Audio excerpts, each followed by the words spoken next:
Krisdayanti bangga Amora Lemos rilis single perdana di usia belasan tahun. Penyanyi Krisdayanti bangga Amora Lemos merilis single perdana, Buku Mimpiku, meski usianya baru masuk belasan tahun.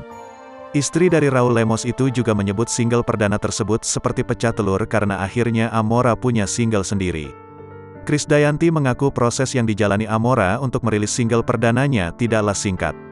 "Ini emang seperti pecah telur ya, prosesnya kan gak sebentar ini," terang Krisdayanti di kawasan Kemang, Jakarta Selatan, Senin, tanggal 12 Desember tahun 2022. Penyanyi yang akrab disapa Kade itu merasa bangga karena di usia yang masih remaja Amora sudah berhasil gabung dengan label musik. "Aku bangga ya karena Amora di usia masih belasan sudah sign dengan label besar," beber Krisdayanti.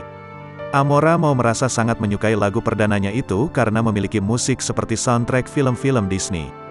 "Aku suka pas ditawarin lagunya, aku kan suka Disney terus musiknya dibikin seperti Disney," terang Amora. "Dalam bermusik, saya ingin bisa menjadi diri saya sendiri.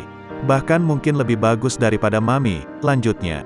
Krisdayanti dengan bangga mengumumkan jika anaknya telah resmi menjalin kerjasama dengan label musik terbaik di usia Amora yang masih sangat muda.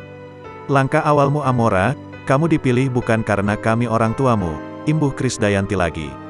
Krisdayanti pun menyemangati Amora Lemos untuk berjuang dan menikmati proses meniti karir di dunia musik Indonesia.